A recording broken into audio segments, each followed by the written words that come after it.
Target 17 కనీసం 12 రాష్ట్రంలో లోక్సభ సీట్లని గెలవడమే లక్ష్యంగా పనిచేద్దాం. 8 నుంచి 12 దాకా నేతలతో సమీక్షలు. పార్టీ కోసం కష్టపడ్డ వారికి సముచిత స్థానం. చెరుకు తోటల పందుల్లా అడవి పందుల్లా బీఆర్ఎస్ దోపిడీ. ఇక మీకు వచ్చిందిలే అవకాశం. మీరు అడవి పందులా లేకపోతే అడవి దున్నపోతులా, అడవి బర్రెలా, అడవి మృగాలా అనేది తెలుస్తుంది.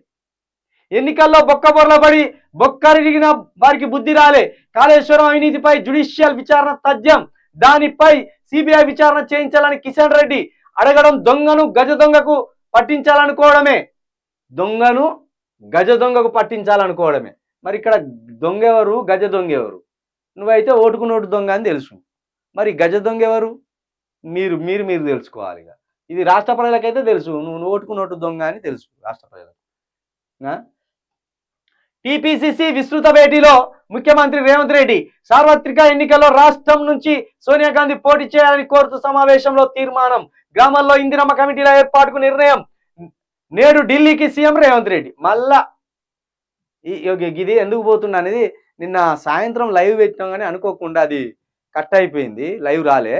ఢిల్లీకి సీఎం ఎందుకు పోతాడు, సీఎం మీద సోనియా గాంధీ ఎంత సీరియస్గా ఉన్నది అంటే అంత సీరియస్గా ఉన్నది, అది ఎందుకు ఉన్నది అనేది ఇవాళ సాయంత్రం లైవ్ పెడదాం. ఇక మొత్తానికి ఇదైతే ఈ వార్త సారాంశం. అది ఇలా అంతా గజ దొంగలే.